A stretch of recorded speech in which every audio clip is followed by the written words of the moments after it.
আসসালামু আলাইকুম। রেহানস আইটির online course support ভিডিওতে আপনাদের সবাইকে স্বাগতম। কম্পিউটার ট্রেনিং কোর্সের আজকে আমরা দেখব ক্লাস 4 ব্রাউজার। ব্রাউজার থেকে আমরা কি কি দেখব? Open, new tab, close tab, Google search কিভাবে করতে হয়, নেট সার্চ রেজাল্ট কিভাবে বের করতে হয়, গুগলে অ্যাকাউন্ট সাইন ইন কিভাবে করতে হয় এবং কিভাবে সাইন আউট করতে হয়। প্রথমেই ব্রাউজার বলে রাখি, ব্রাউজার হলো যেটা দিয়ে আমরা নেট ব্রাউজিং করি বা নেট সার্চ করি। যে সফটওয়্যার বা অ্যাপ দিয়ে আমরা নেট সার্চ করি সেটাকেই বলা হয় ব্রাউজার। আমরা যদি জানতে চাই যে সবচেয়ে বহুল ব্যবহৃত 5টি ব্রাউজার কি কি, তাহলে আপনাদের জন্য আমি একটি লিস্ট তৈরি করে রাখছি, ঠিক আছে? যে টপ 5 ব্রাউজার লিস্ট বিলো। সবচেয়ে বহুল ব্যবহৃত গুগল ক্রোম, তারপর Firefox, Microsoft Edge, Opera mini এবং ব্রেভ। আচ্ছা, তো আমরা দেখলাম যে টপ 5 ব্রাউজার। ব্রাউজার কি জানলাম? যে যেটা দিয়ে নেট সার্চ করে। এখন ব্রাউজার কি করে ওপেন করব? আমাদের কম্পিউটারে যেই ব্রাউজারগুলো ইনস্টল করা থাকবে আমরা শুধু সেগুলো সার্চ করেই পাবো। কোথায় সার্চ করব? স্টার্টে গেলাম, যে লিখলাম এইচ, মাইক্রোসফট এজ, এন্টার দিলাম, ব্রাউজারটি ওপেন হয়ে গেল। আচ্ছা, এরপর কি আছে? এরপর হচ্ছে নিউ ট্যাব এবং ক্লোজ ট্যাব। ঠিক আছে, তাহলে আমরা ব্রাউজারে আসলাম, এটাকে ম্যাক্সিমাইজ করে দিচ্ছি। এই যে প্রথমে হচ্ছে নিউ ট্যাবে আছে, ঠিক আছে? এটি একটি ট্যাব। এই যে উপরেরটা হচ্ছে টাইটেল বার, তার মধ্যে এটি একটি ট্যাব। এই যে প্লাস সাইন আছে, এখানে যদি একটি ক্লিক করি তাহলে আরো একটি ট্যাব ওপেন হলো। আর একটা যদি ক্লিক করি আবার আরো একটি ট্যাব ওপেন হলো। এরকম আমরা অনেক ট্যাব ওপেন করতে পারি, ঠিক আছে? প্রত্যেকটি ট্যাবে আলাদা আলাদা সার্চ রেজাল্ট বের করতে পারি। একই সময়ে বা একই ব্রাউজার দিয়ে একাধিক রেজাল্ট, নেট সার্চ রেজাল্ট বের করার জন্যই হচ্ছে এই ট্যাবের কাজ মূলত প্রয়োজন হয়, ঠিক আছে? এখন এই ট্যাবকে ক্লোজ কিভাবে করব? এই যে ট্যাবের পাশেই হচ্ছে এই যে ক্রস, ঠিক আছে? এই ক্রসে করলে এক একটি ট্যাব ক্রস হয়ে যাবে, আচ্ছা, বা ক্লোজ হয়ে যাবে। এরপর কি আছে? এবার হচ্ছে গুগল সার্চ। আমরা যে কোনো ব্রাউজারে এসে, যে কোনো ব্রাউজার ওপেন করে আমরা প্রথমে চলে যাব google.com। google.com কোথায় লিখবো? এই যে সার্চ বারে, ঠিক আছে? আবার দেখাই, এই যে সার্চ বারে আমরা লিখবো google.com, লিখে ইন্টার প্রেস করব, তাহলে গুগলের সার্চ ইঞ্জিনটা চলে আসবে। আচ্ছা, এখন যদি আমাদের স্পেলিং মিস্টেক হয়, সাধারণ আমরা যদি মিস্টেক যে আরেকটা দিয়ে কম, ঠিক আছে, এভাবে যদি লিখি, যদি আমরা এখানে ভুল লিখি তখন এখানে আবার হচ্ছে এই যে রেজাল্ট দেখাবে, ঠিক আছে? যে আমি কি গুগল এটাকে মিন করেছি কিনা, হ্যাঁ, নাকি আমার সার্চ রেজাল্ট এটাই হবে।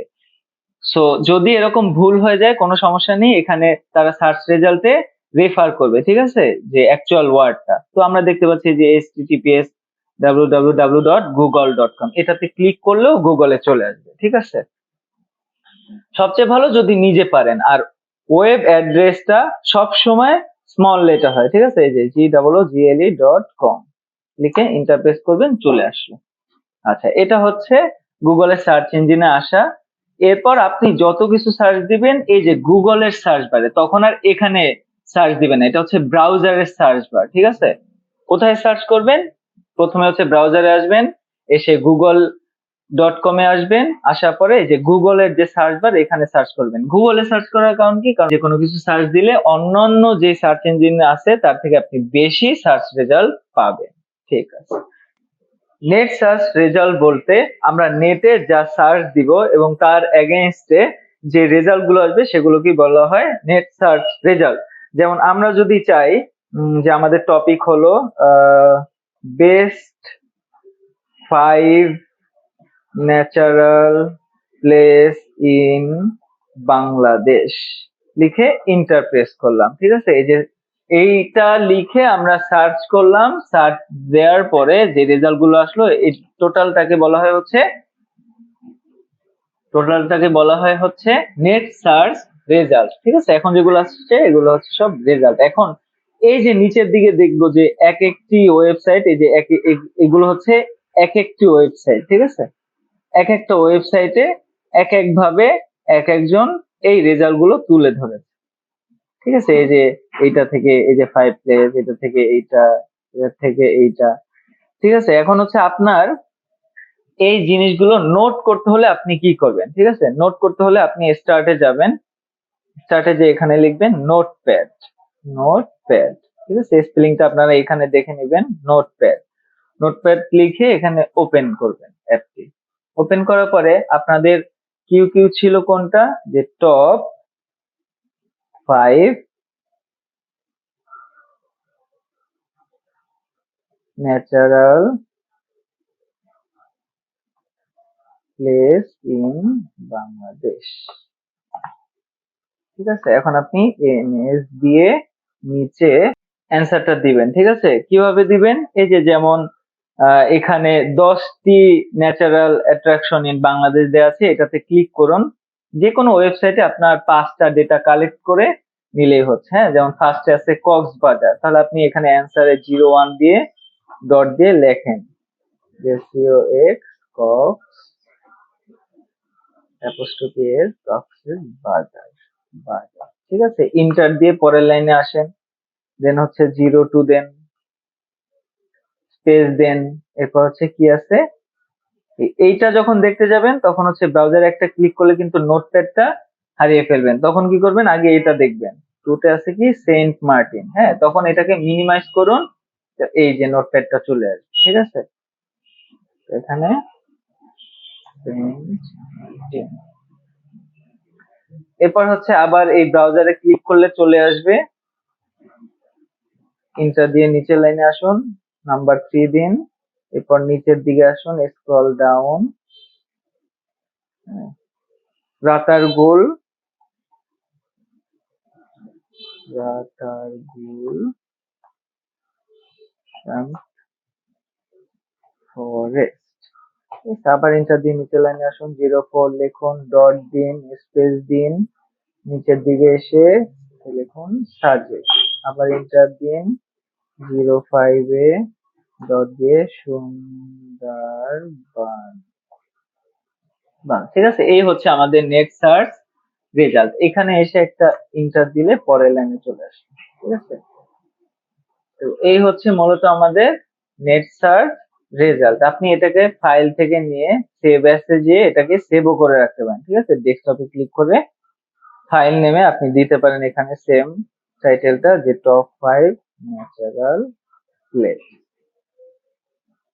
ইন বিডি শর্টে দিলেন, এরপর সেভ করেন। সেভ করে এটা কেটে দেন, এই ব্রাউজারটিকেও এখন কেটে দিন, ক্লোজ অল দিলেন। এই যে দেখেন এখন আপনার ডেস্কটপে যে সার্চ রেজাল্ট আপনি বের করছেন এটা এখানে নোট হয়ে আছে। হ্যাঁ, যে top 5 natural place in Bangladesh, answer এই যে ফার্স্টে কক্সবাজার, সেন্ট মার্টিন, রাতারগুল, সাজেক, সুন্দরবন। ঠিক আছে? এইভাবে আপনারা নেট সার্চ রেজাল্ট ব্যবহার করতে পারেন। এরপর কি আছে, এরপর হচ্ছে Google account sign in and sign out. কি করে গুগল অ্যাকাউন্ট সাইন ইন করবেন এবং সাইন আউট করবেন। তো গুগল অ্যাকাউন্টে যাওয়ার জন্য আমাদের সেম আবার হচ্ছে ব্রাউজারে যেতে হবে, স্টার্টে যান, স্টার্টে যে লেখেন এই, বা আপনি যেই ব্রাউজার দিয়ে চালাতে চান সেই ব্রাউজারের নাম দিয়ে ওপেন করুন। আসলো, আসার পরে যেহেতু একটি গুগল অ্যাকাউন্ট, তো আমাদেরকে গুগলেই যেতে হবে, google.com দিলাম। এখন এখানের এই যে ডান পাশে লেখা সাইন ইন, ঠিক আছে? সাইন ইনে আমরা ক্লিক করব।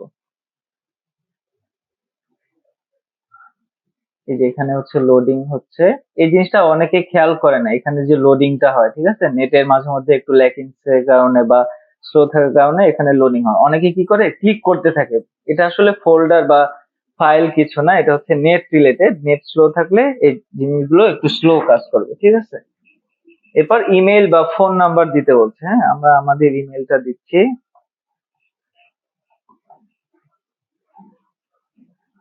সরি ভুল আসছে, ahansaitvd@gmail.com। আপনাদের মেইল নাম্বারটা বা মেইল খোলা হয়েছে সেই ফোন নাম্বারটা দিয়ে আপনি কি করবেন, নেক্সটে দিবেন।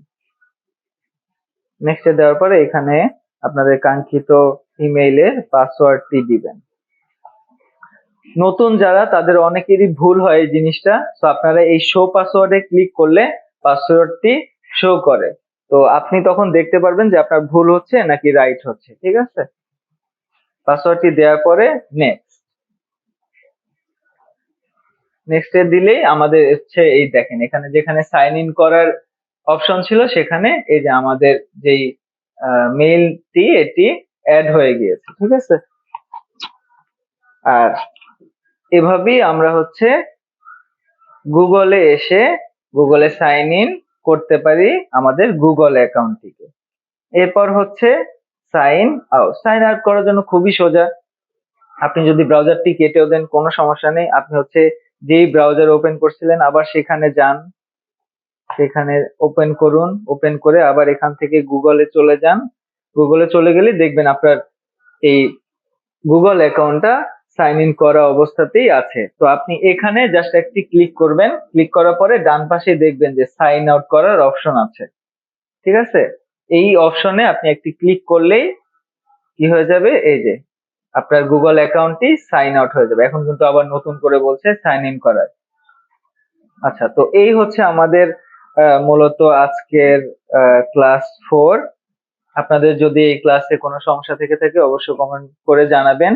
আর সবার উদ্দেশ্যে বলি, যারা যারা ভিডিওটা দেখছেন, যা কেউ যদি এই জিনিসগুলো আগে থেকেই পেয়ে থাকেন বা আপনারা যদি অ্যাডভান্স লেভেলে হয়ে থাকেন, এই ভিডিও দেখে খুব মানে জিনিসগুলো খুব হাসি তামাশা করে নেবেন না, কারণ যারা বেসিক, যারা একেবারেই নতুন করে শিখছে তাদের জন্য এই কাজগুলোই অনেক কঠিন হয়ে দাঁড়ায়।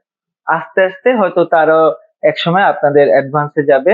সো আবার অনেকজন আছে যে এগুলো বুঝতে একটু লজ্জা পান বা হচ্ছে অনেকেই ক্লাস করতে দেখা যায় যে বয়সে বড়, তারা একটু ইতস্তত বোধ করে। শিক্ষার ক্ষেত্রে কোনো এইসব ব্যাপারে কোনো কিছু ভাবতে হবে না। আপনি যা শিখেন, যে প্রো আছে সেও যখন নতুন কোর্স করছে সেও তখন নতুন হিসেবেই ছিল, নতুনই জেনে জেনে আস্তে আস্তে সে অ্যাডভান্স হয়েছে। আপনিও আস্তে আস্তে অ্যাডভান্সে যাবেন, কোনো সমস্যা নেই।